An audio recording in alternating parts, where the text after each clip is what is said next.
একজন অপরাধীর মতো মাথা নিচু করে বসে আছে ফারুকীর চোখে গভীর অনুশোচনা। ঠোঁট কাঁপছে, কিন্তু কোনো শব্দ বেরোচ্ছে না। মনে হচ্ছে শত কণ্ঠস্বর চিৎকার করছে তার ভেতর থেকে, তবু বাইরে কেবল এক নির্বাক, অনুতপ্ত মানুষ। তার সামনেই মাটিতে বসে ফুপিয়ে ফুপিয়ে কাঁদছে বিন্দু। চোখের রুদ্ধ বিষাদের ধারা, মুখে বিস্ময়ে আর অবিশ্বাসে জমাট বাঁধা এক শোকাবহ ছায়া। আজ সবটা পরিষ্কার হয়েছে বিন্দুর কাছে। সে বুঝে গেছে ভুল মানুষকে দোষ দিয়েছিল। অর্ণব, সাদিক, মারিদ, যাদেরকে সে বিশ্বাস করেনি, আসলে তারাই বলেছিল নিখাদ সত্য। অজান্তে ঘটে যাওয়া অতীত, ভুল বোঝা বর্তমান, আর বিশ্বাসভঙ্গের অসহনীয় ভারে যেন বুকটা চেপে ধরেছে কেউ। সে যেন কাউকেই বিশ্বাস করতে পারছিল না, তাই তো পাগলের মতো ছুটে এসেছে চাচার কাছে। ফারুকীর কণ্ঠে যখন বের হলো সেই লুকোনো সত্য, তখন বিন্দুর শরীর অবশ হয়ে গিয়েছিল। সে থেমে থেমে ভাবছে, অর্ণব কেন এতটা অধিকার নিয়ে কথা বলতো, কেন বারবার তার সামনে এসে দাঁড়াতো, কেন মারিদ, ভাবি, বলতো, কেন ক্যাম্পে জ্ঞান ফিরতেই নিজেকে আবিষ্কার করেছিল একটা অচেনা, অথচ অদ্ভুতভাবে পরিচিত ঘরে। সব প্রশ্নের উত্তর আজ হাতে এসেছে, কিন্তু সেই উত্তর তাকে মুক্তি দেয়নি, বরং চেপে ধরেছে এক অনাহত বন্ধনের শিকলে। বিন্দু বসে আছে একদম নিস্তব্ধ হয়ে, চোখে ফাঁকা দৃষ্টি। বুকের ভেতরটা এক অজানা ঘৃণায় মোচড় দিয়ে উঠছে। অর্ণকে স্বামী ভাবার কথা মনে হতেই গা গুলিয়ে ওঠে। এই সম্পর্ক, এই প্রতারণা, এই অসম্মতিমূলক বিয়ে যেন তাকে এক অন্ধ গহ্বরে ফেলে দিচ্ছে। ফারুকী ধীরে চোখ তোলে, কণ্ঠে অপরাধবোধের ভার নিয়ে বলে, কাঁদিস না মা, কাঁদিস না। বিন্দুর কণ্ঠ জড়িয়ে আসে কান্নায়, কষ্টে ভেঙে যায় শব্দগুলো। আপনারা সবাই মিলে আমাকে ঠকিয়েছেন চাচা। আমার নিজের জীবনের এমন একটা অধ্যায়, আমি কিছুই জানি না। এটা কেমন বিয়ে ছিল, না সম্মতি, না স্মৃতি, কিছুই না। আর আপনি, আপনারা সবাই মিলে সেটা লুকিয়ে গেছেন এতদিন ধরে। কেন চাচা, কেন? ফারুকী চোখ মুছে, গলা নরম করে বলে, হ্যাঁ মা, এটা সত্যি। তোর বিয়ে হয়েছিল অর্ণর সাথে, একটা অনাকাঙ্ক্ষিত, জটিল পরিস্থিতিতে। আমরা নিজেরাও ভেবেছিলাম ওইখানেই সব শেষ। আমরা তোকে ঠকাইনি মা, বরং রক্ষা করার চেষ্টা করেছিলাম। আমরা ভেবেছিলাম ও তোকে ভুলে যাবে, তুইও এগিয়ে যাবি জীবনে। ও যে এভাবে সামনে এসে দাঁড়াবে আমরা কল্পনাও করতে পারিনি। তুই তখনও অনেক ছোট ছিলি, মানসিকভাবেও ভেঙে পড়েছিলি, তোর ভালো চাইতেন তো কিছু বলিনি। বিন্দু দুহাতে চোখ মুছে ফেলে, চোখে কেবল অসীম হতাশা। আমি পারবো না চাচা, আমি তাকে স্বামী হিসেবে মেনে নিতে পারবো না। একটা সম্পর্ক, যার আমি কিছুই জানি না, যা আমার অজান্তে ঘটেছে, কিভাবে মেনে নেব সেটাকে। এই মুহূর্তে পাশে বসে থাকা হাজেরা বেগম নরম সুরে বলে ওঠেন, এই কয়েকদিনে আমি অর্ণকে যতটা দেখেছি, বুঝেছি, সে খারাপ ছেলে না মা। অনেক বেশি নির্ভরযোগ্য, অনেক বেশি যত্নশীল। ও তোকে ভালো রাখবে মা, সময় দে একটু। বিন্দু চুপ, কথার কোনো জবাব দেয় না। চোখে অস্ফুট জল আর দৃষ্টিতে কেবল এক অজানা আতঙ্ক। মনে হচ্ছে সামনে কেবল অন্ধকার। একটু পর সে নিজেই কাঁপা কাঁপা গলাজ বলে, আমি আর ঢাকা যাব না চাচা, আপনাদের কাছে একটু আশ্রয় চাই। লেখাপড়া না হলে না হোক, দু বেলা খেতে দিলেই হবে। দয়া করে আমাকে আর সেখানটায় পাঠাবেন না। আপনারা রাখবেন না আমাকে এখানে। ফারুকী প্রথমে থেমে যায়, বিস্ময়ে কিছুক্ষণ তাকিয়ে থাকে বিন্দুর দিকে, তারপর চোখ মুছে নরম গলায় বলে, ধুর পাগলি, তুই কি আমার কিছু না? তুই যদি বিয়ে না করতিস, তাহলে কি তোকে আমি খাওয়াতাম না, লেখাপড়া করাতাম না? তুই আমারই ঘরের মেয়ে মা, যতদিন আছি, তুই আমার আশ্রয় থাকবি। একটু থেমে তার চোখ গম্ভীর হয়ে আসে, গলায় হালকা দ্বিধা, আশঙ্কার ছাপ। কিন্তু অর্ণ, সে কি মানবে? ও কি তোকে এখানে এভাবে থাকতে দেবে? এই শেষ কথাগুলো যেন বিন্দুর হৃদয়ে আরো একবার ছুরির মতো বিঁধে যায়। কারণ সে জানে অর্ণ একজন এমন পুরুষ, যে হার মানে না। আর সে যে তার স্ত্রী, এটা অর্ণের কাছে শুধু অনুভব নয়, দাবি। চারপাশটা থম ধরে আছে, নিস্তব্ধতা যেন আজ কথা বলছে নিঃশব্দ চিৎকারে। গোরস্থানের পুরনো আমগাছ যেটার নিচে কত বিকেল বিন্দু কাটিয়েছে দাদির কোলে মাথা রেখে আজ তার ছায়াতেই শুয়ে আছেন রোকেয়া বেগম। শান্ত, নিশ্চুপ, চিরঘুমে। কবরের সামনে এসে ধীরে ধীরে হাঁটু গেড়ে বসে পড়ে বিন্দু। কাঁপা হাতে মাটি ছুঁয়ে দেয়, যেন দাদির গায়ে হাত রাখছে। তারপর কবরের পাশেই মাথা রেখে নিঃশব্দে কেঁদে ওঠে। হাতের মুঠোয় উঠে আসে কয়েকটি শুকনো পাতা। আঙুলের ফাঁক গলে পড়ে যায় ধুলি, চোখের কোণ দিয়ে পড়ে কষ্টের অশ্রু, যেন বুকের গভীরে লুকিয়ে রাখা একটা গোটা জীবন আজ এই মাটির কাছে আত্মসমর্পণ করছে। বিন্দু কিছুতেই মানতে পারছে না নিজের জীবনের এমন এক অধ্যায়, যা তার অজান্তে, অনিচ্ছায় শুরু হয়ে গেছে। না সম্মতি, না স্মৃতি, তবু সবাই বলছে এটাই তার ভবিষ্যৎ। তার চাওয়া পাওয়া, আশা ভরসা কিছুই যেন কারো চোখে মূল্যহীন হয়ে গেছে। বিন্দুর গলায় জমে থাকা কান্না হঠাৎ হুহু করে বেরিয়ে আসে। সেই কণ্ঠে যেন এক হাহাকার, এক বিষাক্ত দুঃস্বপ্নের মতো জমে থাকা কষ্ট, যা সে কাউকে বলতে পারেনি। আজ এই কবরের নিস্তব্ধতা তাকে সেই আশ্রয় দিয়েছে যেখানে কোনো জিজ্ঞাসা নেই, কোনো চাপ নেই, শুধু মমতা। একটা ঠান্ডা বাতাস এসে হালকা ছুঁয়ে যায় মেয়েটির গাল। চুলগুলো উড়ে এসে মুখ ঢেকে দেয়। দূরে কোনো পাখির ডাক নেই। গোরস্থান নীরব, স্তব্ধ, যেন প্রকৃতিও বুঝে গেছে আজ এখানে কেউ একজন নিজের সমস্ত যুদ্ধ হেরে গেছে। এই নীরবতা যেন দাদির নিঃশব্দ সান্ত্বনা। এই মাটির গন্ধে যেন লুকিয়ে আছে হারিয়ে যাওয়া আদর। এই কবরের ছায়াতেই আজ বিন্দু আশ্রয় খুঁজে নিয়েছে, সমস্ত অব্যক্ত কষ্ট নিংড়ে দিতে চাইছে। কি রে ময়না পাখি, এখানে পড়ে পড়ে কাঁদিস কেন? অপ্রত্যাশিত সেই কণ্ঠ শুনে শরীরটা কেঁপে ওঠে বিন্দুর। চোখ তুলে তাকাতেই চমকে ওঠে। চেয়ারম্যানের ছেলে বাবু। এক সময়ের আতঙ্ক, যার কুল নজরের কারণে আজ শেখর ছাড়া। আজও তার ঠোঁটে সেই পুরনো, বিদ্বেষভরা বাঁকা হাসি। বিন্দু তাড়াতাড়ি পেছনের দিকে সরে যেতে চায়, কিন্তু বাবু অগ্রপথ রুদ্ধ করে সামনে এসে দাঁড়ায়। কণ্ঠে ব্যঙ্গ মিশিয়ে বলে, তোর সেই কমান্ডার বরটা কি ছেড়ে দিল? তাই দাদির কবরের পাশে পাশে বসে কাঁদছিস? বিন্দুর মুখটা ঘৃণায় কুঁচকে ওঠে। সে মুখ ফিরিয়ে নিতে চায়, কিন্তু বাবু থামে না। চোখ বুলিয়ে নেয় বিন্দুর পুরো শরীরে, তারপর আরো নিচু স্বরে বলে ওঠে, মনে করেছিলাম আর কোনোদিন দেখা হবে না। কি ভাগ্য দেখ, আবার দেখা হয়ে গেল। আগের চেয়েও সুন্দর হয়েছিস। শরীরে স্বামীর সোহাগ লাগতেই কেমন বড় বড় লাগছিস। গায়ে রংচঙে কাপড়, ঢাকার হাওয়ায় তোকে একেবারে সাহেবজাদি বানিয়ে দিয়েছে দেখি। পথ ছাড়ুন, ঘৃণিত গলায় বলল বিন্দু, মুখ ফিরিয়ে চলে যেতে উদ্যত হয়। বাবুর চেহারা দেখতেই কেবল ঘেন্নাই লাগে তার, কথা বলার মতো রুচিও হারিয়ে গেছে। কিন্তু বাবু এগিয়ে এসে পথ আটকে দাঁড়ায়। কণ্ঠে কৃণ্ণ ছলচাতুরি, আরে রাগ করছিস কেন?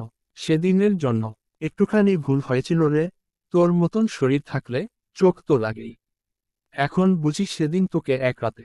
কথাটা শেষ করার আগে বিন্দুর নরম হাতে ঘুরে যায় এক দাগাচর। বাবু থ হয়ে যায়, মুখ ঘুরে যায় এক পাশে। কয়েক সেকেন্ড স্তব্ধ।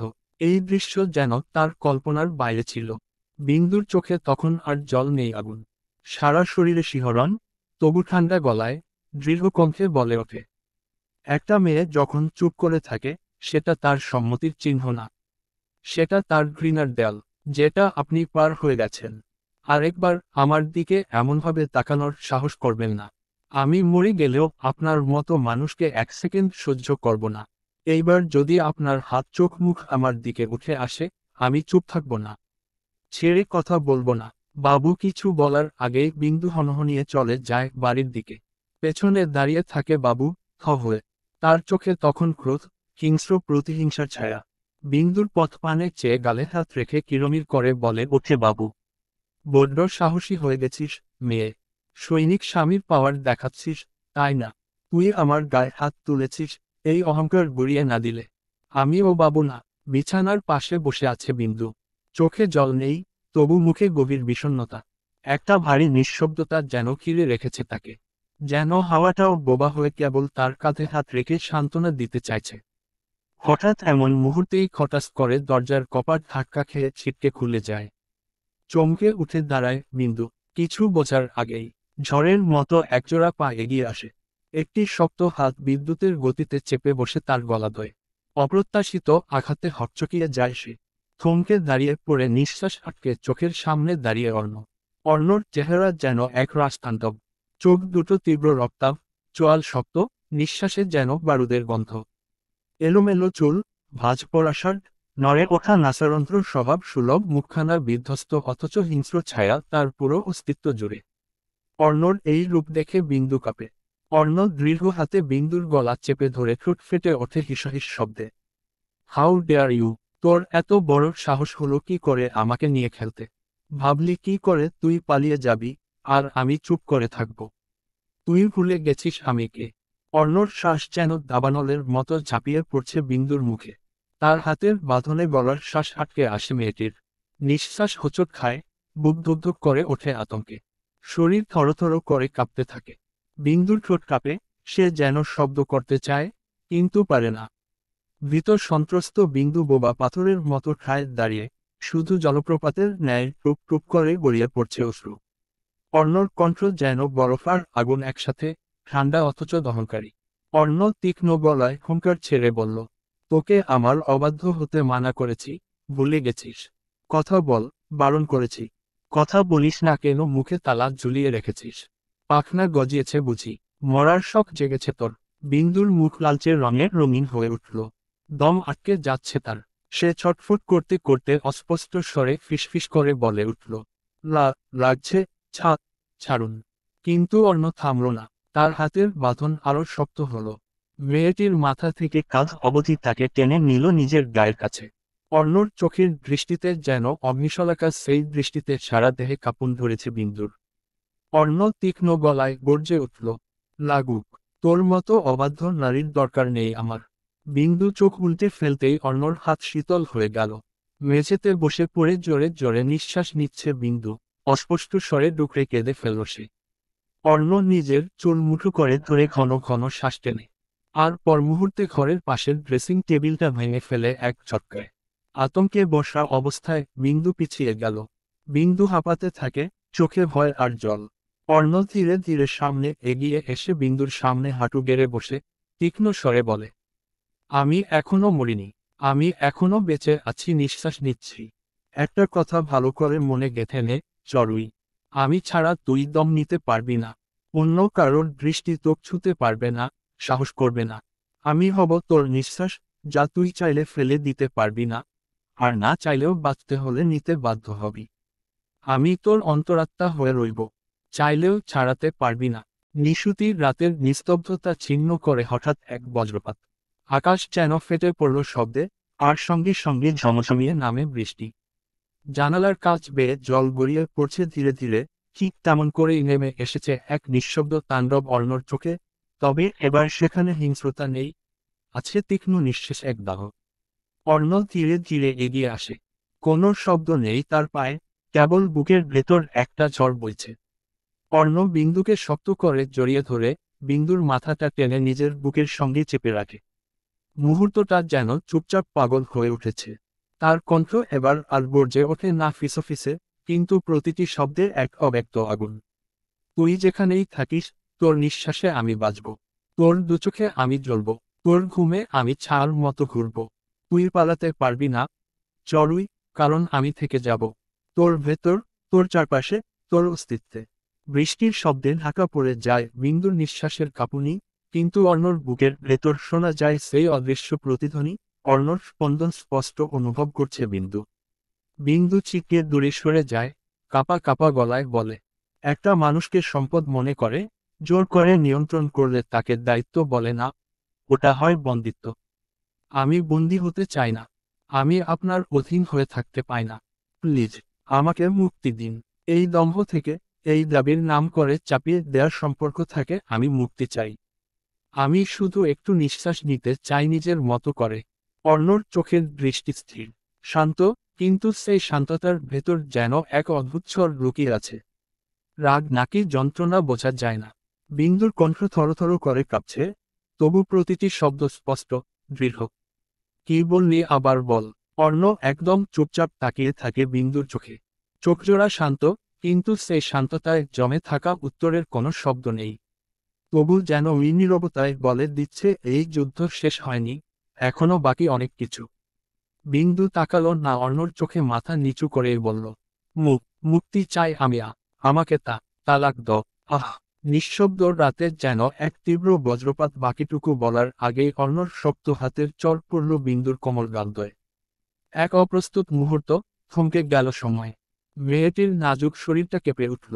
তীব্র ব্যথায় কান ঝা করে উঠল, চোখের সামনে অন্ধকার ছেয়ে গেল এক মুহূর্তের জন্য। গালের তাপে যেন আগুন লেগে গেছে, রক্ত স্রোতের মতো ছুটছে সারা মুখ জুড়ে। বিন্দু কেঁপে উঠল, তারপর সশব্দে কেঁদে ফেলল, কান্নাটা যেন ভেতর থেকে উঠে এলো, অপমান আর অসহায়ত্ব তীব্র এক আর্তনাদ। হাতটা নিজের গালের উপর চেপে ধরল সে, যেন ব্যথাটা কিছুটা হলেও থামানো যায়। কিন্তু ততক্ষণে শরীরের চেয়ে বেশি আহত হয়েছে মন। চোখ দিয়ে টপ টপ করে গড়িয়ে পড়ছে অশ্রু। মুখটা কুঁচকে গেছে, ঠোঁট কাঁপছে। কোনো শব্দ নেই এখন অর্ণর ঠোঁটে, শুধু তার চোখে একটা অস্পষ্ট দৃষ্টি, রাগ, অনুশোচনা না কিছু বোঝা যাচ্ছে না। বিন্দুর গাল চেপে ধরে ভদ্রগম্ভীর গলায় বলল অর্ণ, কি বলছিলি যেন আবার বল। নিঃশব্দ রাত, কেবল কান্নার দাপটে কেঁপে কেঁপে উঠছে বিন্দু। বুকের গভীর থেকে ওঠা হাহাকার যেন কণ্ঠরুদ্ধ, অথচ তার শরীরের প্রতিটি কাঁপন বলে দিচ্ছে সে ঠিক কতটা ভেঙে পড়েছে। শুষ্ক ঠোঁটজোড়া কাঁপছে তিরতির করে, সেই কাঁপন যেন নিঃশ্বাস ছুঁয়ে যাচ্ছে বাতাসের তল। অর্ণের দৃষ্টি স্থির তীক্ষ্ণ, নির্লিপ্ততা, অথচ ভিতরে গুমরে ওঠা আগুন। বিন্দুর মুখের দুপাশে হঠাৎই তার আঙুলের চাপ, শক্ত। বিন্দুর ঠোঁটজোড়া পুঁটি মাছের মতো গোল হয়ে উঠল মুহূর্তে, ঠিক তখনই অর্ণ তার ঠোঁট নামিয়ে আনল। টমাটে, খসখসে ওষ্ঠজোড়ায় গভীর এক নিষ্ঠুরতা আবদ্ধ হলো মেয়ালি ওষ্ঠপুটে। হিমশীতল মুহূর্তে বিন্দুর নিঃশ্বাস আটকে গেল। চোখ দুটি বিস্ফারিত, থমকে থাকা সময়ের মতো। এই চুমুতে প্রেম নেই, আছে হিংসা, অধিকার আর অবরুদ্ধ দখলদার। অর্ণ ঠোঁটের প্রগাঢ় চুম্বন এঁটে রিল বিন্দুর কোমল ওষ্ঠপুটে। বিন্দু ছটফট করছে ছাড়া পাবার ব্যর্থ চেষ্টায়। এক পর্যায়ে অর্ণ বিরক্ত হয়ে বিন্দুর ঠোঁটজোড়া ছেড়ে দিল। অর্ণ ঠোঁটের কোণে একটুখানি নির্লজ্জ বাঁকা হাসি এনে নিচু গলায় ফিসফিস করে বলল, ছটফট করছিস কেন? ভালো লাগছে না? চুপ করুন, দয়া করে চুপ থাকুন আপনি। আপনার এই নির্লজ্জ নোংরামি আমি আর নিতে পারছি না। নিজের দু কান চেপে ধরে অসহায়ত্ব প্রকাশ করল বিন্দু। কত স্বচ্ছ সুন্দর জীবন ছিল তার। ছোট্ট একটি ঘর, দাদি আর সে কত হাসি খুশি ছিল। কি হচ্ছে তার সাথে? কেন এই লোকটি অভিশপ্ত করে তুলেছে তার ছোট্ট জীবনটাকে?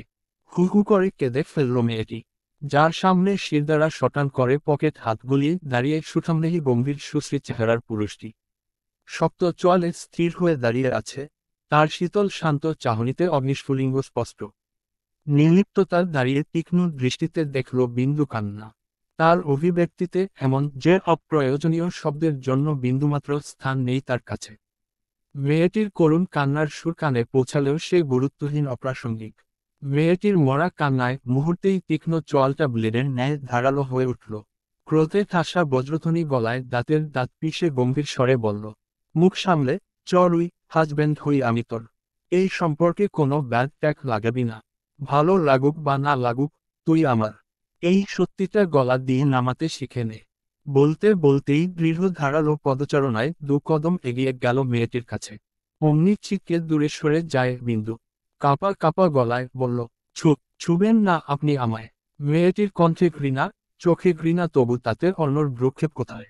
বরং তার তীক্ষ্ণ ঠোঁটের কোণে এক ফোঁটা বিদ্রুপ মাখা তির্যক হাসি ফুটে উঠল, যেন সে বিন্দুর প্রতিবাদেই আরো নিশ্চিত তার অধিকার নিয়ে।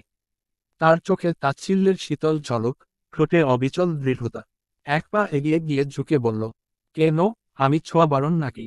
থাকলেও কিছু করার নেই। এই জীবনে আমি ছাড়া তুই আর কারো স্পর্শ পাবি না, চড়ুই। বিন্দুর মুখ থেকে অস্ফুট স্বরে বেরিয়ে এলো, হ্যাঁ, আপনি আমার জন্য পাপ। অর্ণর কানে গেল বুঝি। তার তীক্ষ্ণ দৃষ্টিতে আতঙ্কিত হয়ে নিজেকে গুটিয়ে নিল বিন্দু। প্রতিবাদের কোনো অবকাশ নেই তার। বিলম্ব করা মানেই লোকটিকে আরো কঠিন করে তোলা, এতে নিশ্চিত কঠিন মৃত্যু তার। অর্ণ আরো দু কদম এগিয়ে মেয়েটির গা ঘেঁষে দাঁড়ালো। বিষয়টি খেয়াল করতেই মৃদু কাপা পায়ে পিছিয়ে যেতে চাইল বিন্দু। তার আগেই নিজের কোমরে কঠোর হাতের নিষ্ঠুর চাপে থরথর করে ওঠে বিন্দুর সর্বাঙ্গ। অর্ণর শক্ত চোয়াল চেপে রুক্ষতার সহিত বলে ওঠে, যতক্ষণ না আমার ছোঁয়ায় তুই ভিজবি, ততক্ষণ তুই অপূর্ণ। আমি ছুব, চড়ুই। আমি ছুঁইলে তবেই তুই পূর্ণ হবি। বিন্দুর কণ্ঠ জেগে উঠল যন্ত্রণায়, কাঁপা কাঁপা ঠোঁটের ফাঁক দিয়ে ফেটে বেরিয়ে এলো দীর্ঘদিনের গুমরে রাখা আরতি। চোখ দুটো লালচে, জলভেজা, কিন্তু সেই চোখে এখন এক বুক অভিমান, ঘৃণা আর নিঃশেষ আত্মসমর্পণ। কি ক্ষতি করেছি আমি আপনার? কেন আমাকে কলঙ্কিনী করতে উঠে পড়ে লেগেছেন আপনি? আপনি কি ভুলে গেছেন সম্পর্কে আমি আপনার বোন হই? এই সমাজ, এই পরিবার, এই রক্তের সম্পর্ক সবকিছুকে তাচ্ছিল্য করে আপনি যা করছেন তা পাপ, তা অন্যায়। দয়া করে আমাকে রেহাই দিন, আল্লাহকে ভয় করুন প্লিজ, না হলে আমি সমাজে মুখ দেখাতে পারবো না। আত্মহত্যা করা ছাড়া আমার আর কোনো উপায় থাকবে না। বিন্দুর কণ্ঠ রুদ্ধ হয়ে আসে, কিন্তু শেষ কথাগুলোতে যেন ভয় আর ভাঙ্গনের প্রান্তে দাঁড়ানো এক আত্মার চিৎকার। মেয়েটির কথাটুকু শোনা মাত্রই ক্রোধান্বিত হয়ে অর্ণর চোয়ালটা শক্ত হয়ে এলো মুহূর্তেই। উগ্র মেজাজে মেয়েটির কোমর জড়িয়ে আরো কাছে টেনে এনে রাগে রি করে হিসহিসিয়ে বলল, বালের বোন হস তুই আমার, এই কথাটা মুখে আনিস না আর। তোর পরিচয় এখন একটা, শেখ নফিল অর্ণর বউ তুই।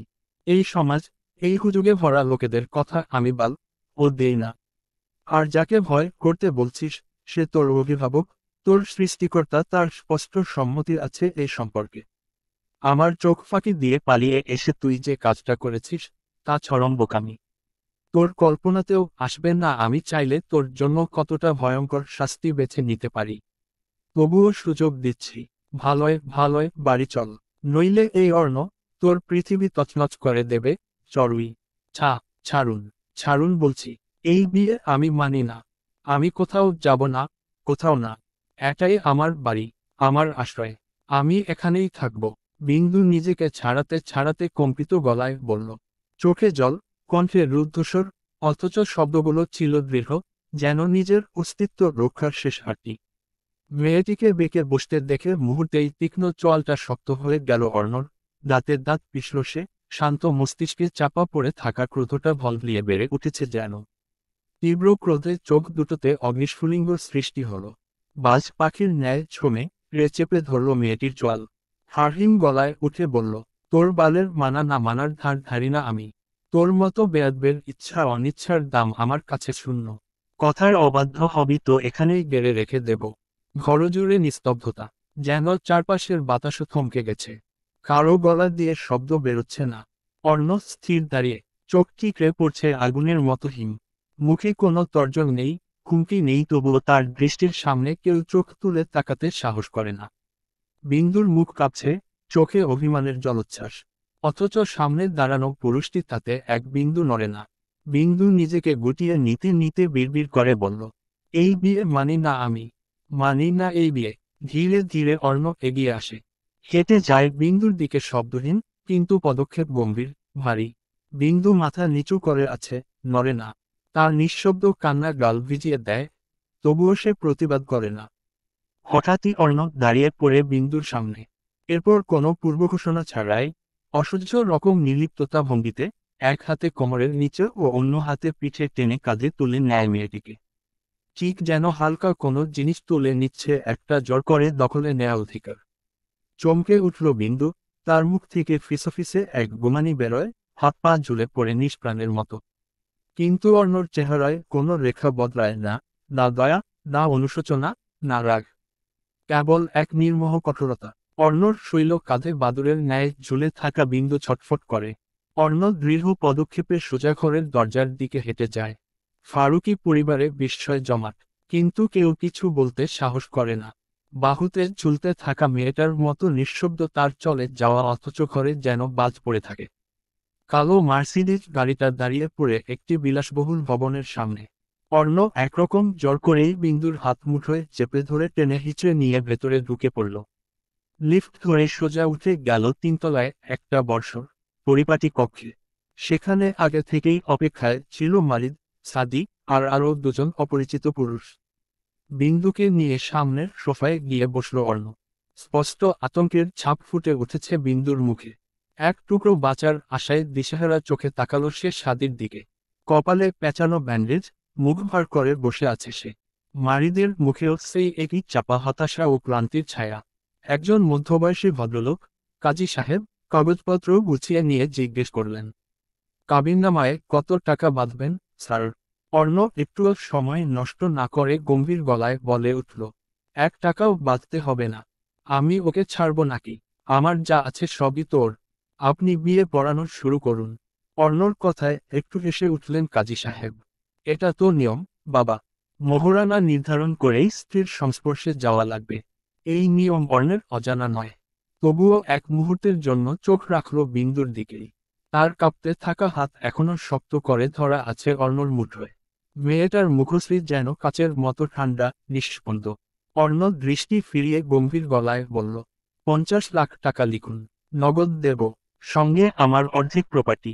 ডকুমেন্ট সবই অ্যাডভোকেট তোফাজ্জল সাহেবের কাছে আছে। আমরা আগে থেকেই বিবাহিত। আপনি শুধু পুনরায় বিয়েটা শরীয়তসম্মতভাবে শুদ্ধ করে দিন। এই ঘোষণায় সাদি কিংবা মারিদের চোখে তেমন কোনো বিস্ময়ের ঝলকে উঠল না। কারণ তাদের কাছে এটা যেন প্রত্যাশিতই ছিল। তবে যেন বিস্ফোরণ ঘটে গেল বিন্দুর ভিতরে। ধাতস্থ হতে পারছে না সে। পাশে বসা অ্যাডভোকেট তোফাজ্জল চুপচাপ কাগজপত্র তৈরি করছেন। কাজী সাহেব তখন বিন্দুকে উদ্দেশ্য করে বললেন, কবুল বলুন, মা। বিন্দু নিথর বসে আছে। মুখে কোন অভিব্যক্তি নেই, যেন শরীর আছে, মন নেই। একটা পাথরের মূর্তি বসে আছে শুধু। অর্ণ সামান্য ঝুঁকে তার দিকে তাকালো, চোখ দুটো ধারালো, হুঁশিয়ার করা সুরে বলল, আমি যা করার ক্ষমতা রাখি, সেটা দেখলে তুই থমকে যাবি। আমাকে বাধা দেওয়ার চেষ্টা ভুলেও করিস না। একবার যদি ধরে নিই তুই অবাধ্য, তাহলে তোকে শাস্তি দিতে আমাকে হাত তুলতে হবে না। আমি এমনভাবে তোর চারপাশটা বন্দি করে দেব, তুই নিঃশ্বাস নিলেও অনুমতি লাগবে আমার। এই হুমকির তীরতায় থরথর করে কেঁপে উঠল বিন্দুর শরীর। চোখ ছলছল করে উঠল। দাঁতে দাঁত চেপে কান্না চেপে রেখেও গলার ভেতর থেকে এক অস্পষ্ট, ডুকরে ওঠা কান্নার শব্দে ফেটে এলো তার সম্মতি। উদ্ধৃতি চিহ্ন ডট ডট ডট। ক, বু, ল। দিগন্তের ওপারের সূর্যটা যেন ধুঁকতে ধুঁকতে হারিয়ে যাচ্ছে। আকাশজুড়ে ম্লান স্বর্ণালী আলো আর হালকা নীল ছাড় মিশেলে ছড়িয়ে পড়েছে এক ধরনের বিষণ্ণতা। চারদিক যেন থমকে আছে আলো আর অন্ধকারের মাঝখানে এক অস্থির নিঃশ্বাস। পাখিরা ফিরতি পথের ডাকে ব্যস্ত, দূরের গাছগুলো নিঃশব্দ সাক্ষীর মতো দাঁড়িয়ে। হাওয়াটা হঠাৎ নিস্তব্ধ, যেন এই নিশুতি কিছু একটার অপেক্ষায়। অর্ণ নিজের রুমের বেকনিতে দাঁড়িয়ে, এক হাতে কফির কাপ, অন্য হাতটা ট্রাউজারের পকেট। চোখের দৃষ্টি দূরের দিগন্তে, মুখের রেখায় স্বভাবসুলভ গাম্ভীর্য। ঠিক তখনই রুহি এসে দাঁড়ায় সামনে। চোয়াল শক্ত, চোখে আগুন। তুমি এটা কি করলে ভাইয়া? কাঁপা কাঁপা গলায় বলে ওঠে সে। অর্ণ ধীর ভঙ্গিতে তাকায় তার দিকে, ভ্রু কুঁচকে জিজ্ঞেস করে, কি করেছি? অর্ণর প্রশ্নে যেন আগুনে ক্ষিপে পেছনে থেকে সাদিও চলে আসে, রুহির পাশে দাঁড়ায়। রুহির গলায় ততক্ষণে রাগের আগুন। ফুলের সাথে এমনটা কি করে করতে পারলে? ভাই হয়ে বোনকে জোর করে বিয়ে করা। লজ্জা লাগলো না তোমার? মুহূর্তেই বদলে যায় অর্ণর মুখ। গলার স্বর ঠান্ডা হলেও শব্দগুলো ধারালো। কিসের বন? যা এখান থেকে। আর একটা কথা বললে এমন থাপ্পড় মারব, চোখের সামনে শুধু অন্ধকার দেখবি। ইডিয়ট! রুহি কেঁপে ওঠে, চোখ ছলছল করে ওঠে। এই ভাইটা, যে চোখ গরম করে তাকাতো না কখনো, আজ তার চোখে শীতল আগুন। কিন্তু তবুও দমে যায় না রুহি। ঠোঁট কাঁপে, কিছু একটা বলার জন্যই যেন। ঠিক সেই মুহূর্তে সাদি চুপচাপ তার হাত ধরে শক্ত করে টেনে নিয়ে যেতে থাকে। চল হাঁপানি রোগী, এসব তোর জানতে হবে না। রুহি পিছন ফিরেও থেমে থাকে না, সাদির টান সত্ত্বেও বলে ওঠে, এই দম্ভ একদিন তোমাকেই খেয়ে ফেলবে ভাইয়া। সম্পর্কের নামে যা করছো, সেটা অন্যায়, পাপ। একদিন বুঝবে সম্পর্ক মানে জোর নয়। কথাগুলো বাতাসে ঝুলে থাকে, সন্ধ্যার নিস্তব্ধতাকে ভেঙে দিয়ে। অর্ণ স্থির দাঁড়িয়ে থাকে, দৃষ্টি তার এক চুলও নড়ে না। দিগন্তের ওই গোধূলিতে আলো আর অন্ধকারের যেমন সীমারেখা মিশে যায়, অর্ণর চোখেও যেন আজ কিছু অচেনা ছায়া ঘনীভূত হয়। তোমার জন্য আমার ফুল কষ্ট পাচ্ছে, আমি তোমাকে ক্ষমা করব না ভাইয়া। কথাটা ছুড়ে দিয়ে রুহি মুখ ফিরিয়ে নেয়। অর্ণ প্রতিক্রিয়াহীন, নিঃশব্দে দাঁড়িয়ে থাকে। তার দৃষ্টি দূরে দিগন্তের গোধূলির দিকে, যেন কিছুই শুনল না, কিংবা শুনেও কোন গুরুত্ব দিল না। সাদি তখন রুহির হাত টেনে তাকে বাইরে নিয়ে আসে। বারান্দার সামনে এসে সে হাত ছেড়ে দিতেই রুহি আবার ফিরে তাকায়, মুখ তেতে আছে আগুনের মতো। এই কি সমস্যা আপনার? দেখছেন না ভাইয়ের সাথে কথা বলছি। সাদি মাথা চুলকে গম্ভীর গলায় বলে, একটা কথা বলি, শুনবি? রুহি চোখ না তুলেই ফুসফুস করে জবাব দেয়, বলার আগে লিখে দিন, আমি সাইন করে ফেলব। ডিসগাস্টিং। সাদি আবার মাথা চুলকায়, মনে মনে ভাবে, এইটুকু মেয়ের ভেতর এত তেজ। বাব্বা, তুই এমন করিস কেন হাঁপানি রুগী? আমি একটু সিরিয়াস কথা বলতে এলাম। আর তুই? রুহি এবার রাগে মুখ ঘুরিয়ে বলে, আপনার সিরিয়াস কথাগুলোই আপনার মতোই সবচেয়ে অসিরিয়াস। সাদি একটুখানি থেমে এবার সুরটা নরম করে। আমি তোকে ভালোবাসি হাঁপানি রুগী। এটা তুই জানিস। আমি আগেই বলেছি। তুই প্রতিবার এমনভাবে এড়িয়ে চলিস যেন আমি টেলিভিশনের পুরনো বিজ্ঞাপন। এই মুহূর্তে সাদির এইসব বলা আরো বিরক্তিকর লাগে রুহির কাছে। এমনিতেই তার মাথা গরম। অর্ণ আর বিন্দুর বিয়ের কথা শুনে বিকেল থেকে সে, মীরা, সাজজাদ রেজা সবাই হতভম্ব। তারা ছুটে এসেছে অর্ণর ফ্ল্যাটে। কিন্তু বিন্দু তখন থেকে নিজেকে রুমে আটকে রেখেছে।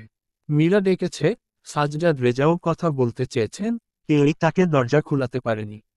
ভেতর থেকে বিন্দুর ভাঙা কণ্ঠে চিৎকার এসেছিল, সে একা থাকতে চায় নারী। মীরার সাথে অর্ণর তর্ক হয়েছে, ভদ্রমহিলা বেশ রেগে গেছেন।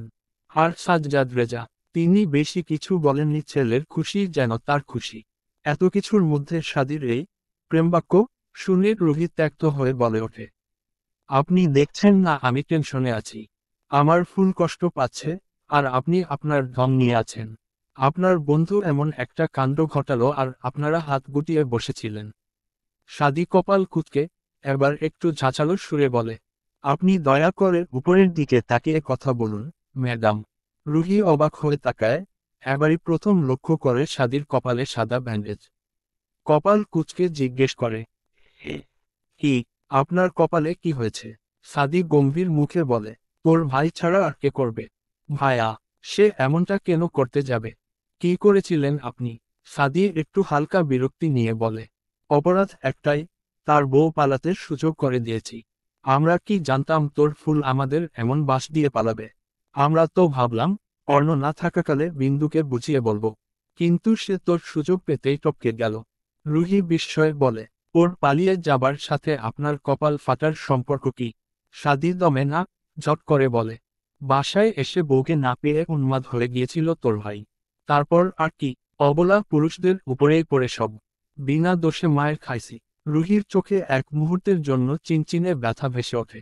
কেমন যেন মায়া লাগে তার। গলাটা নরম হয়ে আসে। কিসে লেগে কেটেছে? ব্যথা কি অনেক? সাদি এবার হেসে কাছে এগিয়ে আসে, চোখে কেমন এক গম্ভীর দৃষ্টি। তারপর ধীরে বলে, হ্যাঁ, একটু বেশি ব্যথা করছে। শালা একটা ফুলদানি ছুঁড়ে মেরেছিল। এখন এখানে একটা চুমু খা, তাহলে সব ব্যথা দূর হয়ে যাবে। রুহি চোখ কুঁচকে সরাসরি তাকিয়ে কটমট করে বলে, সামনে থেকে সরুন তো, অসহ্য লোক। সাদি মুখে হাত রেখে নাটুকেভাবে কেঁপে ওঠে। আহ, হৃদয়ে ভাঙল আমার, হৃদয়। রুহি ভ্রু উঁচু করে ঘাড় ফিরিয়ে হাঁটা দেয়, মুখের গম্ভীরতা আর চোখের কোণে লুকনো হাসি, দুটো একসাথে। ব্যস্ত শহরের রাত নেমেছে, কিন্তু এ শহর ঘুমায় না।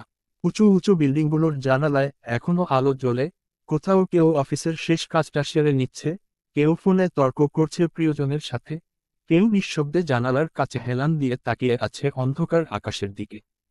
ফুটপাথের এক কোণে ঘুমিয়ে থাকা পথশিশুটির পায়ের পাশে ঘুরছে এক কুকুর।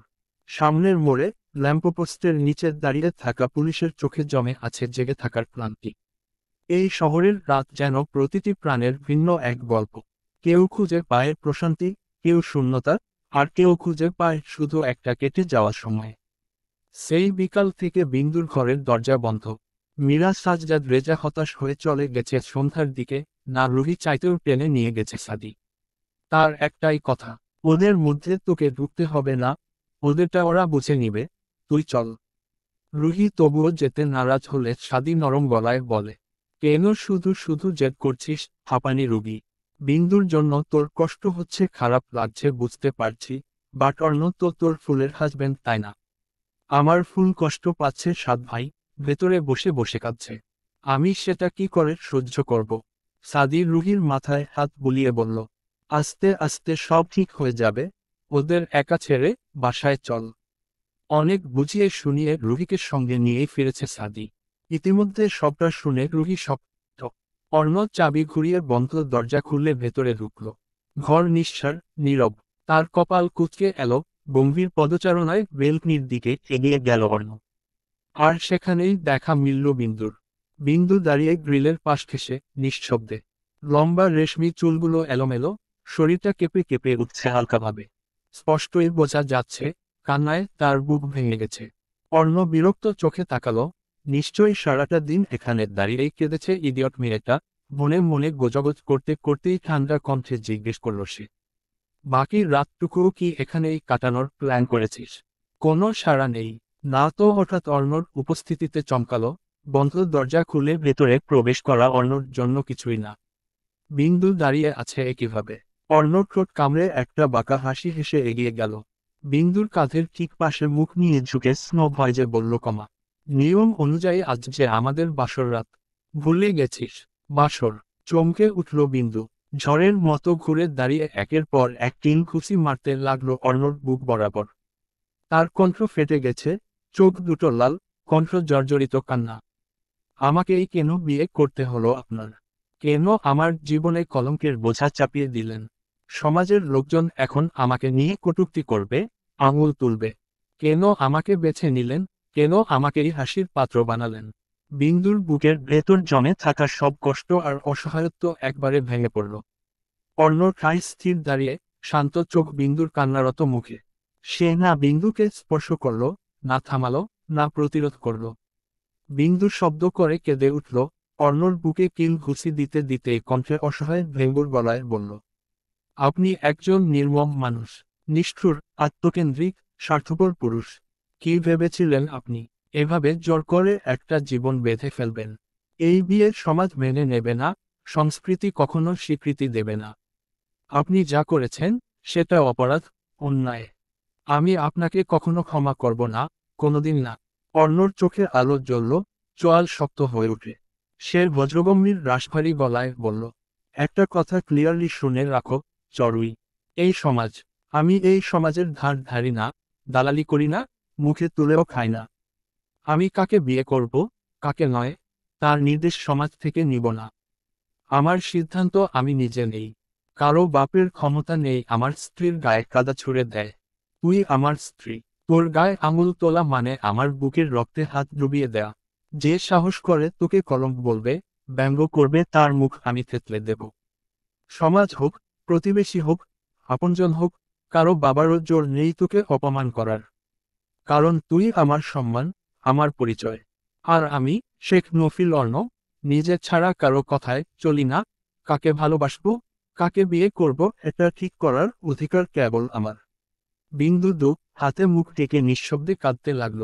অর্ণ তীক্ষ্ণ দৃষ্টিতে তাকিয়ে কঠিন স্বরে বলল, যে সমাজ আমার স্ত্রীর গায়ে কাদা ছুঁড়তে আসবে, আমি সেই সমাজকে পায়ের নিচে পিষে মাটির সঙ্গে মিশিয়ে দেব। আমি শেখ নফিল অর্ণ, এই শহর, এই সমাজ, এই পচা গলা সিস্টেমের শ্বাসরোধ করে থামিয়ে দিতে জানি। কেউ যদি আমার স্ত্রীর সম্মানে আঁচড় কাটারও চেষ্টা করে তবে আমি গোটা শহর জ্বালিয়ে ছাই করে দেব। প্রয়োজনে পৃথিবীর শেষ প্রান্ত পর্যন্ত আগুন ছড়িয়ে দেব, কিন্তু তোর মাথার এক চুলও নত হতে দেব না। তোর অপমান মানে আমার অস্তিত্বে বিস্ফোরণ। তোর অসম্মান মানে আমার রক্তে বিদ্রোহ। বিন্দুর চোখে জল, ঠোঁটাপে। অর্ণ নির্দ্বিধায় এগিয়ে আসে, দুই হাতের আঁচলায় বিন্দুর অশ্রু ভেজা কমল গালজোড়া ছুঁয়ে বলল, তুই শুধু আমার হয়ে থাক, আমি তোকে আগলে রাখব, চড়ুই। এই শহর, এই সমাজ, এই মানুষ, সব পেরিয়ে যাব তোর হাত ধরে। তুই শুধু আমার স্ত্রী না, তুই আমার আত্মা, তুই আমার পরিচয়। নিঃশব্দ শীতল হাওয়ায় কেঁপে উঠল বেলকনির চারপাশ। আকাশ জুড়ে মেঘের ভিড়, বাতাসে যেন অজানা কোনো অশান্তির সুর। বিন্দু কাঁপা কণ্ঠে ধরা গলায় বলল, আমাকে বাড়িতে পৌঁছে দিন। আমি এখানে থাকতে চাই না। অর্ণ তীক্ষ্ণ নজরে তাকিয়ে জিজ্ঞেস করল, এখানে থাকতে প্রবলেম কি? কোন বাড়ি যাবি? বিন্দু হঠাৎ থমকে গেল। কার বাড়ি যাবে সে? মুহূর্তেই তার ভেতরটা কেমন যেন ভেঙে পড়ল নিঃশব্দে। চারপাশে সবাই থাকলেও সে যেন একা, একেবারে নিঃসঙ্গ। এক ফোঁটা নিঃশ্বাস নেওয়ার মতো জায়গা নেই তার নিজের। ঠিক কতটা দুর্ভাগা হলে একজন মানুষের নিজের বলে কেউ থাকে না। বাবা নেই, মাও যেন নেই। একমাত্র আশ্রয় ছিল দাদি, সেই চিরচেনা কোমল হাতের স্পর্শ, যে বুকের মাঝে লুকিয়ে রাখা যেত সব কষ্ট। সেই মানুষটাও আর নেই তার জীবনে। চোখের পাতা টলমল করে ওঠে মেয়েটির। অসহায় সে অনুভূতির ভারে বুকের ভেতরটাও যেন ভারী হয়ে আসে। বাতাসে ভেসে আসে অর্ণর গম্ভীর কণ্ঠস্বর, তোর ঘর আমি, আমি যেখানে থাকি সেটাই তোর সীমা। চাইলেও পালাতে পারবি না। তুই কাঁদবি, পড়বি, ভেঙে পড়বি, তবুও আমার বাইরে তোর দম নেই। তোর মুক্তি নেই, কারণ তুই আমার অধীনে না, তুই আমার অধিকার। অর্ণর চোখে তখনও তীক্ষ্ণ আগুন, ঠোঁট চেপে ধরা, দৃষ্টিতে অসম সাহস আর একরোখা সংকল্প। বিন্দুর কান্না থেমেছে। সে ধীরে মাথা তোলে, তাকায় অর্ণর ধূসর চোখে। সেখানে সে দেখে একজন আগুনমুখ পুরুষ দাঁড়িয়ে আছে সামনে। যে হার মানে না, যে ভালোবাসায়ও যুদ্ধ করে, যে শক্ত হাতের সমস্ত বাধা টেনে ছিঁড়ে ফেলে নিজেরটা আদায় করে নেয়। বিন্দু কাপা কণ্ঠে ফিসফিস করে, আমার কেউই নেই, এতিম বলেই কি আমার সাথে যা ইচ্ছা করা যায়? অর্ণর ভ্রু কুঁচকে যায়, কণ্ঠে কঠিন অথচ গভীর শান্ত। শাশুড়ির কথা না হয় বাদই দিলাম, আমার মতো একটা জলজান্ত স্বামী থাকতে তুই এতিম হবি কিভাবে? খুব, তোর মাথা নত হওয়ার আগেই আমি দাঁড়িয়ে যাই তোদের সামনে ঢাল হয়ে। তুই আমার সিংহী, আর আমি তোর সিংহরাজ। এই রাজ্যে তোর চোখে জল এলে আমি গোটা জগৎ শুকিয়ে ফেলব। তুই এখন আমার, এবং আমি আমার জিনিস নিয়ে কখনো কারো আপোস করি না। অবাক বিস্ময়ে বিন্দু তাকিয়ে থাকে অন্যর দিকে, যেন বুঝতেই পারছে না কি হচ্ছে। ভেতরে ভেতরে মনটা থমকে গেছে তার, এটা কি সত্যি অর্ণ মজা করছে তার সঙ্গে? বিন্দুর বুকের ভেতরটা হঠাৎ করে হালকা কাঁপতে থাকে। অনুভূতি গলিয়ে যায়, লজ্জা, অপমান, হতাশা আর এক টুকরো অভিমান একসাথে গলে মিশে যায়। ঠোঁটের কোণ কেঁপে ওঠে, কিন্তু কিছু বলতে পারে না। অর্ণর চোখে বাঁকা হাসির রেখা। সে যেন অনায়াসে খেলছে, আর বিন্দু চাই খেলার পুতুল। অথচ বিন্দুর কাছে এই মুহূর্তটা নিছক খেলা নয়। এটা মেয়েটির অনুভূতির পরীক্ষা, তার অসহায়তার প্রতিচ্ছবি। একটু দূরে দাঁড়িয়ে থমথমে চোখের নিচে নামিয়ে আনল। চোখের কোণ ভিজে আসে অজান্তেই। রাসেল খান আজ লন্ডনের উদ্দেশ্যে রওনা হচ্ছেন। এতদিন দেশে থাকায় তার বহু কাজ থমকে গেছে, ব্যবসাও মুখ থুবড়ে পড়েছে। ঢাকা শহরের এক অভিজাত এলাকায় তার ফেকবার আকৃতির লিভিং রুমে বসে আলোচনায় মগ্ন সবাই। পাশে বসে আছেন হেনা খান্না। তিনিও আজ যাবেন স্বামীর সঙ্গে। অভি চুপচাপ বসে আছে, ওর চোখে ক্লান্তির ছাপ, কিন্তু চিন্তার রেখা আরো গভীর। কারণ সে এখনো দেশে থাকবে, একটা নতুন ব্যবসা দাঁড় করানোর কথা ভাবছে সে। মিথিলা যার যাওয়ার কথা ছিল শেষমেশ থেকে যাচ্ছে। রাসেল খান যতই বোঝানোর চেষ্টা করুক, মেয়েটি একদম রাজি নয় লন্ডনে যেতে। চায়ের কাপ হাতে তুলে নিয়ে রাসেল খান হালকা চুমুক দিয়ে এক মুহূর্ত নীরব থাকলেন। তারপর গম্ভীর গলায় বললেন, অনেকদিন ধরে একটা কথা বলবো বলবো করেও থেমে গেছি। আজ না বললেই নয়। রেজা ভাই, আমি যদি আপনার কাছে কিছু চাই, আপনি কি সেটা দিবেন আমাকে? সাজ্জাদ রেজা খানিকটা অবাক হয়ে তাকালেন। খান ইন্ডাস্ট্রির কর্ণধার, আমার কাছ থেকে কি চাইতে পারেন বলুন তো? রাসেল খান এবার আর দ্বিধা করলেন না, সরাসরি বললেন, আমি আপনার মেয়ে বিন্দুকে চাই, আমার অভির জন্য। রাসেল খানের এক কথায় এক মুহূর্তের জন্য ঘরটা নিস্তব্ধ হয়ে গেল। যেন শব্দ থেমে গেছে, নিঃশ্বাস আটকে গেছে সবার। অভি থমকে গেল, চোখ বড় বড় করে তাকিয়ে বলল, কি কি বললেন আপনি, ড্যাড? রাসেল খান অভির দিকে শান্ত দৃষ্টিতে তাকিয়ে রইলেন, আর বাকিরা বিস্ময়ে স্থবির। হেনা খানের ঠোঁট ফাঁকা হয়ে গেল। সাজ্জাদ রেজা ধীরে ধীরে চেয়ারে গা ছেড়ে হেলান দিলেন। মুখে অভিব্যক্তি পড়া যাচ্ছে না, কিন্তু তার চোখের পেছনে যেন কোনো অজানা স্রোত বয়ে যাচ্ছে। অভির বিস্ময় ও রাগ মিশ্রিত প্রতিক্রিয়ায় দীর্ঘশ্বাস ফেললেন রাসেল খান। এবার গলা একটু কোমল করলেন, কিন্তু চোখে ছিল স্পষ্ট প্রত্যাশা। মেয়েটি যেমন ভদ্র, তেমনি সরল। বিন্দুকে আমার খুব পছন্দ হয়েছে, মাইসান। আমি চাই এমন একজন মেয়ের সাথে তুমি আবার নতুন করে জীবন শুরু করো। এই কথা শুনে অভির মুখ শক্ত হয়ে গেল। চোখে মুখে তীব্র অস্বস্তি, রাগ আর হতাশার ছাপ। পাশেই বসা সাজদাদ রেজা ও মীরা একে অপরের দিকে তাকিয়ে আমতা আমতা করতে লাগলেন। ওরা জানে না অর্ণ আর বিন্দুর বিয়ের কথা। সাজদাদ রেজা কিছু বলার জন্য মুখ খুলতেই অভি গলা চড়িয়ে বলল, বিন্দুকে আমি বোনের মতো দেখি। এই ধরনের কথা বলার আগে অন্তত একবার আমাকে জিজ্ঞেস করা উচিত ছিল, ড্যাড। রাসেল খান মুখ শক্ত করে প্রশ্ন করলেন, তাহলে কি বাবা হয়ে আমি তোমার জন্য কোনো সিদ্ধান্তও নিতে পারি না? অভি এবার ঠান্ডা অথচ কঠোর গলায় জবাব দিল, অবশ্যই পারেন, কিন্তু সেটা ব্যবসা বা জীবনযাত্রা নিয়ে। বিয়ে, ওটা আমার ব্যক্তিগত সিদ্ধান্ত, ড্যাড। আর বিন্দু, সে বিবাহিত। রাসেল খান থমকে গেলেন। বিস্ময়ে আর কষ্ট মিলিয়ে কণ্ঠটা ভারী হয়ে উঠল। হেনা খান চোখ বড় বড় করে জিজ্ঞেস করলেন, বিবাহিত মানে কি? কবে, কার সঙ্গে বিয়ে হলো ওর? অভি মুখ ঘুরিয়ে তাচ্ছিল্যের হাসি হেসে বলল, সেটা আপনার হজম হবে না, শিওর। এটা কি শুনছি রেজা ভাই? মেয়ে বিয়ে দিলেন, আর আমরা জানলামও না। সাজ্জাদ রেজা বিড়বিড় করে বলে, আমরাই তো জানলাম না, আপনাদের কিভাবে জানাতাম? এই কথা শোনা মাত্রই হেনা খান যেন আগুন হয়ে উঠলেন। কটমট করে উঠলেন। আমি আগেই বলেছিলাম ভাই, সাবধানও করেছিলাম, কিন্তু তুমি কি কখনো আমার কথা কানে তুলেছ? এবার দেখলে তো ফল। উমার সম্মান মাটিতে গড়াগড়ি খাচ্ছে। নিশ্চয় কোনো গ্রামের ছোট লোকের গলায় মালা দিয়েছে মেয়েটা। আহ, কি শুরু করেছ তুমি? থামবে এবার? রাসেল খানের রাগত ধমকে হেনা খান চুপ করে গেলেন। মুখে অপমানিত ক্ষোভ, চোখে রাগের ঝিলিক। ঘরের ভেতর নেমে এলো এক অস্বস্তিকর নীরবতা। বাতাস ভারী, পরিবেশ থমথমে। অভি দাঁতে দাঁত চেপে বসে আছে। সাজ্জাদ রেজার চোখে মুখে হতাশা স্পষ্ট। মাথা নিচু করে আছেন। ঠিক তখনই মীরা এক গভীর নিঃশ্বাস নিয়ে মুখ তুললেন। কণ্ঠ জড়ানো, কিন্তু চোখ জ্বলছে। আমার মেয়ে কোনো ছোট লোকের গলায় মালা ঝুলায়নি, আপা। ও শেখ বাড়ির একমাত্র ছেলেকে অর্ণ শেখকে বিয়ে করেছে। এক মুহূর্তে যেন বজ্রাঘাত হলো লিভিং রুমে।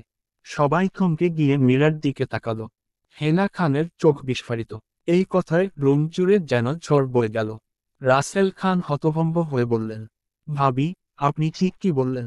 এটা কিভাবে সম্ভব? কখন হলো? সাজ্জাদ রেজা একটু থেমে নরম গলায় বললেন, গতকাল। মীরা ধীরে ধীরে মাথা নাড়লেন। আমি নিজেও কিছুই জানতাম না। হঠাৎ করেই সবকিছু ঘটে গেল। একেবারে বজ্রপাতের মতো ছিল ঘটনাটা। আপনারা তো জানেনই, কিছুদিন আগে বিন্দুর দাদি ইন্তেকাল করেছেন। সেই সময় সে বাবার বাড়িতেই ছিল, দাদির শেষকৃত্যে অংশ নিতে গিয়েছিল। সে একটু থেমে গলা খাকারি দেয়, যেন গিলতে চাইছে অজানা লজ্জা আর বিস্ময়ের রোগ। তারপর তারপর কি হলো ঠিক বুঝে উঠতে পারিনি। কোনো রকম আগাম কিছু না জানিয়ে অর্ণ হঠাৎ কালকে বিন্দুকে তুলে নিয়ে এসে বিয়ে করে বসল। সবাই তো হতবাক হয়ে গেছে। আমরা কেউ কল্পনাও করিনি এমন কিছু হবে। বিন্দু নিজেও তো যেন কিছু বুঝে উঠতে পারেনি। এক মুহূর্তে তার সবকিছু বদলে গেল। শব্দগুলো যেন বিষের মতো গিলতে বাধ্য হলো হেনা খান। হেনা খান রাগে কাঁপতে কাঁপতে উঠে দাঁড়ালেন। কি কি বললে তুমি, মীরা? সাজ্জাদ রেজা ধীরে ধীরে চোখ বন্ধ করলেন। মীরার কথা থামেনি। সে বিন্দুর আগের বিয়ের ব্যাপারে অনিশ্চিত করেন দাঁড়ি। সবটা শুনেই যেন মাথার ওপর বাজ পড়ল হেনা খানের। তার এত বছরের স্বপ্ন এভাবে ভেঙে দিল আশ্রিতা মেয়েটি। রাগে হেনা খান কাঁপতে কাঁপতে দাঁড়িয়ে গেলেন। এই কথা শোনার পর হেনা খান তেতে উঠে বললেন, ছি, ছি, এই ধরনের একটা মেয়ে তুমি ঘরে এনেছ ভাই? শেষ পর্যন্ত ভাইকে ফাঁসিয়ে ভাইকে বিয়ে করেছে, ঘৃণা হয় শুনতেও। রাসেল খান ধীরে ধীরে চেয়ার ছেড়ে উঠলেন। গলা খাকারি দিয়ে বললেন, দুঃখিত ভাবি, না জেনেই অভিকে বিন্দুর জন্য চাইবার সাহস করেছিলাম। যাই হোক, ওদের জন্য দোয়া রইল। হেনা খান নাক শীতকালেন। কণ্ঠে অবজ্ঞা মিশিয়ে বললেন, আমার ছেলের বউ হিসেবে অমন মেয়েকে আমি মরেও মেনে নেব না। ঘরে আবার নেমে এলো স্তব্ধতা। কিন্তু এবার তা ছিল অপমান, ধাক্কা আর অপূরণীয় আঘাতের। হেনা খান ক্ষোভ নিয়ে বসে আছে। অভি চুপচাপ দাঁড়িয়েছিল। মীরার মুখে অর্ণ আর বিন্দুর বিয়ের খবর ছড়িয়ে পড়ার পর যেন ঘরের বাতাস ভারী হয়ে উঠেছিল। চারদিকে থমথমে নীরবতা, প্রত্যেকের চোখে বিস্ময়। কিন্তু অভির চোখে ছিল অন্য কিছু, কোনো চাপা বেদনা, পুরনো ক্ষতের তীব্রতা। কিছুক্ষণ তাকিয়ে থেকে সে ধীরে ধীরে পেছনে ঘুরে দাঁড়ালো। ভিতরে ভিতরে যেন একটা আগ্নেয়গিরি ফুসছে, কিন্তু তা শব্দহীন। সেই নিঃশব্দতা থেকেই তার মনে ফিরতে লাগলো বছর 3 আগের এক অভিশপ্ত অধ্যায়। তখনকার অভি ভিন্ন ছিল, চঞ্চল, প্রাণবন্ত, স্বপ্নে ভরা। ইউনিভার্সিটিতে পড়ার সময় চাঁদনিকে ভালোবেসেছিল। মেয়েটি ছিল মিষ্টি, বুদ্ধিমতী, সংবেদনশীল। একে অপরকে ভালোবেসে তারা একদিন গোপনে বিয়ে করে ফেলে। অভি জানত, তার পরিবার কখনো এর সম্পর্ক মেনে নেবে না, বিশেষ করে তার মা। তাই সাবধানে, গোপনে, ভালোবাসার ছোট্ট এক জগৎ বানিয়ে নিয়েছিল তারা। কিন্তু সেই সুখ বেশিদিন টেকেনি। হেনা খান যখন সম্পর্কের কথা জানতে পারেন, গভীর অজান্তেই তিনি চাঁদনির পরিবারে লোকে পাঠান। অপমান এবং হুমকির বিষবাষ্প ছড়িয়ে পড়ে সেখানে। চাঁদনি ছিল গরিব ঘরের মেয়ে, মা ছাড়া কেউ নেই। হেনা খান চাঁদনির মাকে জঘন্যভাবে কটুকথা বলে, অপমান করে, ঘৃণার দৃষ্টিতে দেখানোর সবকিছুই যেন নিয়ন্ত্রণ হারিয়ে ফেলে। অভি তখন বিজনেসের জন্য 2 দিনের জন্য প্যারিস গিয়েছিল। এসব কথা ছিল তার অজানা। একজন মেয়ের আত্মমর্যাদা যখন দলিত হয়, তখন সে কোথায় যায়, কি করে? হেনা খানের অপমানিত এতটাই ছিল যে ঘৃণায় আত্মহত্যা করে বসে চাঁদনি। কোনো চিঠিও রেখে যায় না, শুধু রেখে যায় অভির জন্য একজোড়া ভাঙা চুড়ি, এক ফালি নিথর নিঃশ্বাস। সেই দিন থেকে অভি আর কখনো তার মাকে আগের চোখে দেখেনি। তার কাছে হেনা খান শুধু একজন মা নন, একজন বিধ্বংসী, যিনি ভালোবাসাকে অপমান করেছিলেন, হত্যা করেছিলেন এক অনাগত জীবনকে। এই ঘটনার পর অভি নিজেকে গুটিয়ে ফেলে। সংসার, সম্পর্ক, বিয়ে সবকিছু থেকে নিজেকে দূরে সরিয়ে রাখে, এমনকি নিজের পরিবার থেকেও। আজ এই বিন্দুর প্রসঙ্গে সেই পুরনো অধ্যায় যেন হঠাৎ সামনে এসে দাঁড়ালো। অভি জানে ভালোবাসা কতটা পবিত্র, আবার কতটা ভয়ঙ্কর হতে পারে। সে জানে বিয়ে শুধুই সামাজিক বন্ধন নয়, এটা একটি জীবনের দায়িত্ব। সে আর সেই ঝুঁকি নিতে চায় না। সে আজও অসম্ভব ভালোবাসে তার চাঁদকে। এছাড়াও যখন বিন্দু নিজেই একজনের স্ত্রী, গতকাল তাদের বিয়েতে সে নিজেই উপস্থিত ছিল, তার কাছে এটা আর শুধু সিদ্ধান্ত নয়, এটা প্রায়শ্চিত্ত। অভি উঠে দাঁড়িয়ে থমথমে গলায় বলল, আমি কখনো বিয়ে করব না, ড্যাড। অন্তত নিজের ইচ্ছায় তো নাই। আর যদি কখনো মনে হয় যে বিয়ে করা উচিত, সেদিন আমি নিজেই এসে তোমাকে জানাবো। তার আগে তুমি এই বিষয়ে আর কখনো আগ বাড়িয়ে কথা বলো না, প্লিজ। একটু থেমে অভি আরো যোগ করল, কণ্ঠটা এবার কাটার মতো করা হয়ে উঠল। এই কথাটা তোমার স্ত্রীকেও বলে দিও। আমার জীবন নিয়ে তাকে ভাবতে হবে না। আমি কাউকে আমার ভবিষ্যৎ নিয়ে দুঃখ প্রকাশ করতে বলিনি। আর একটা কথা, বিন্দুর কানে যেন এসব না যায়। আমি চাই না আমার সাথে কথা বলতে ওর অস্বস্তি হোক। ওর চোখে আমি এমন কেউ হয়ে উঠতে চাই না যে দুর্বলতার সৃষ্টি করে। অভি উঠে দাঁড়ায়, কণ্ঠে কাঁপন নেই, কিন্তু তার চোয়ালের শক্ত রেখাগুলো বলে দেয় ভেতরে কিছু গুমরে মরছে, তবু সে কাউকে ছুঁতে দিচ্ছে না। নিজের কথা শেষ হতেই হনহনিয়ে বেরিয়ে গেল অভি। রাসেল খান ছেলের এই সন্ন্যাসী ছন্নছাড়া জীবন নিয়ে বড্ড চিন্তিত। হেনা খানের মধ্যে তেমন ভাবাবেগ দেখা গেল না, যেন সে যা করেছে ঠিকই করেছে। রাত যতই গভীর হোক, অন্ধকার ছাপিয়ে সকাল আসে। আকাশের বুক চিরে ধীরে ধীরে আলো ফুটছে। নিস্তব্ধ রাতের আধার সরিয়ে জানালার কাছে গিয়ে পড়ছে সূর্যের কোমল রশ্মি।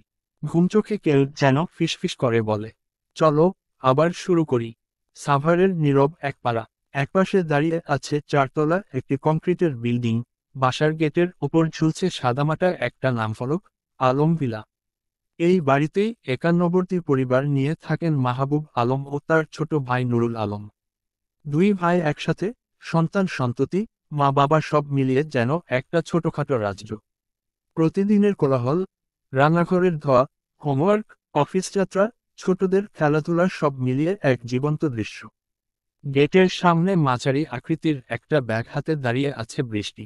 চোখে তার ঘুম নয়, বরং চিন্তার ছায়া।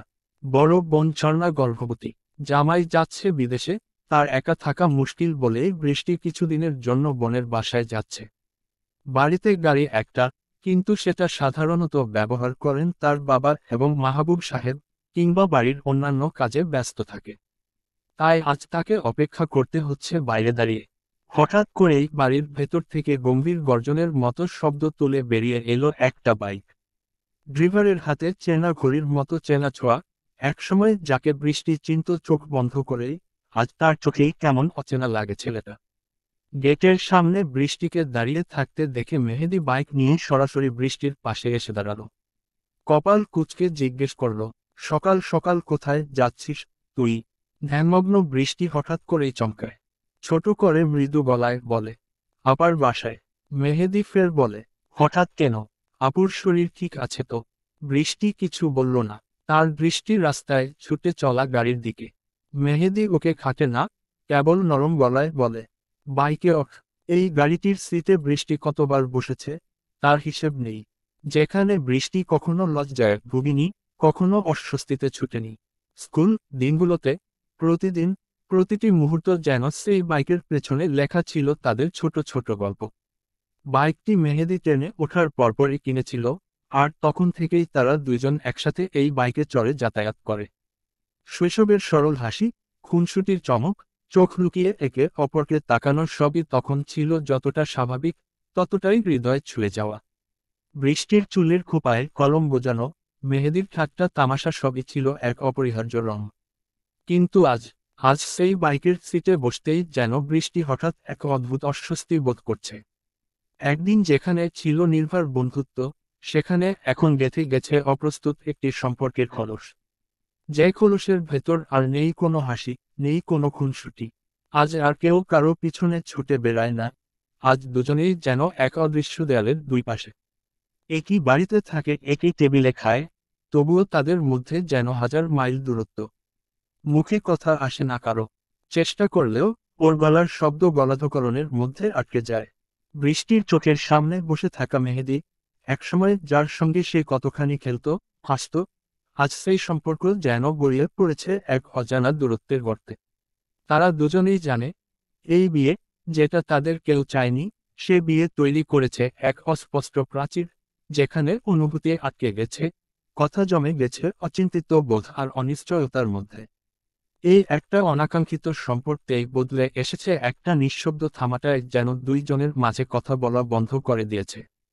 মেহেদিও চুপ, সে মুখ ফিরিয়ে নেয়।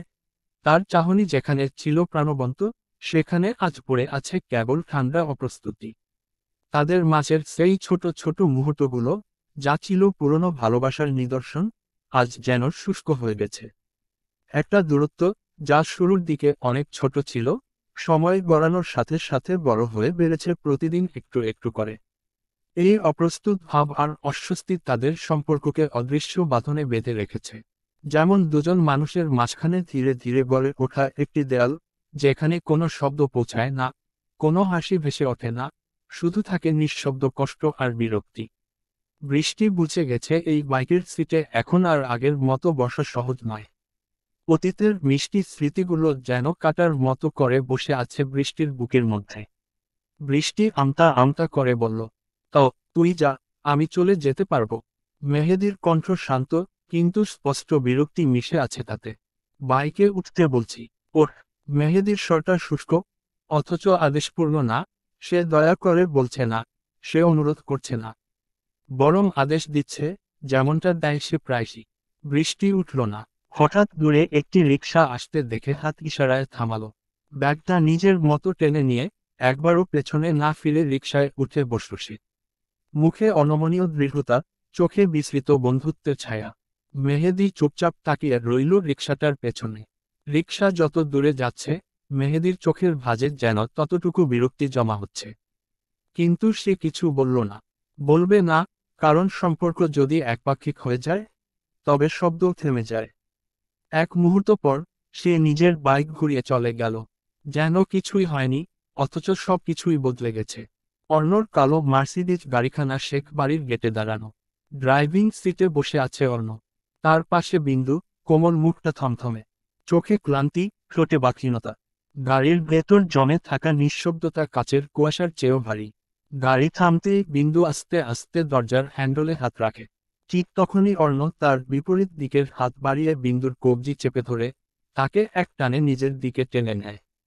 বিন্দু চমকে উঠে ভীত চোখে তাকায়। অর্ণর কণ্ঠ ভারী, গম্ভীর, ঠান্ডা কিন্তু ধারালো। ভাবিস না, তোকে মুক্তি দিলাম বলে তুই সত্যিই স্বাধীন। এই বাড়িতে তোর অস্তিত্ব, তোর ইচ্ছার নয়, আমার অনুমতির ফল। তুই এখানে থাকবি, কারণ আমি থাকতে দিয়েছি। যেদিন সেই অনুমতি উঠিয়ে নেব, সেদিন এই মাটিও তোকে ঠাঁই দেবে না। বিন্দু তাকায় না। তার চোখে বিস্ময় নেই, লড়াইও নেই, শুধু গভীর এক চাপা কষ্ট। অর্ণ তীক্ষ্ণ তাকিয়ে থাকে বিন্দুর চুপসে যাওয়া মুখের দিকে। সে পুনরায় গম্ভীর রাশভারী গলায় সুথাল, আমাকে বাধ্য করিস না কঠোর হতে, চড়ুই। আমি নরম নই, শুধু ধৈর্যশীল। আমি যতটা চুপ, ততটাই বিধ্বংসী।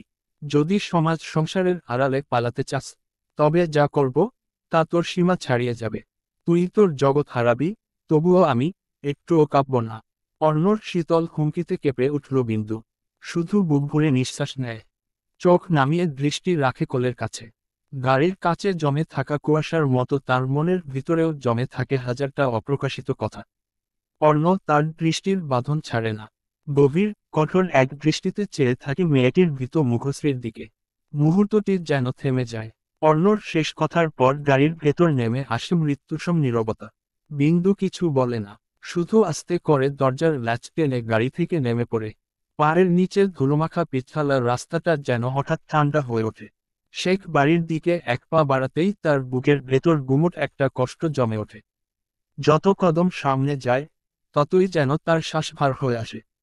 যে বাড়ির দরজায় একদিন তার মা নববধূ হয়ে পা রেখেছিল, আজ সেই একই দরজায় সে ফিরছে, বউ হয়ে। কিন্তু এর আগমনে নেই কোনো শঙ্খধ্বনি, নেই কোনো উলুধ্বনি, আছে কেবল লজ্জা, গ্লানি আর ঘৃণায় জড়ানো এক অপমানিত শূন্যতা। এই কি তবে তার নিয়তি? মায়ের মতোই এই বাড়ির উঠোনে নিজেকে বিলিয়ে দেওয়া। অথচ সে তো কখনো চায়নি এই জীবন, এই সম্পর্ক, এই পরিচয়ে। বিন্দু দাঁড়িয়ে পড়ে কিছুক্ষণ, চোখ তুলে তাকায় শেখ বাড়ির ঐতিহ্যবাহী বিশাল বাড়িটির দিকে। মনের ভেতর একটা দমবন্ধ হাহাকার ছটফট করতে থাকে। কিন্তু সে কোনো শব্দ করে না। সে কাঁদে না, ফিরেও তাকায় না। পেছনে তখনও দাঁড়িয়ে অর্ণর গাড়িটা। চুপচাপ, নির্লিপ্ততা। কিছু মুহূর্ত পর গাড়ির ইঞ্জিন স্টার্ট হয়। নির্বিকারভাবে গাড়ি ঘুরে যায়। অর্ণ গাড়ির জানালার দিকে তাকায় না। বিন্দুকে ওখানেই রেখে নিজের গন্তব্যে চলে যায়। পেছনে ফেলে যায় বিন্দুর সব না বলা কথা, অভিমান এবং অনাহত বোধ। বিন্দু তখন শেখ বাড়ির দিকে আরেক কদম এগোয়, শরীর এগোয়, কিন্তু মন পিছিয়ে পড়ে সেই গাড়ির সিটে, সেই চিৎকারহীন চোখের দিকে, যেখানে কোনো ভালোবাসা নেই, নেই কোনো ঘৃণা, আছে কেবল এক ভয়াবহ অধিকারবোধ।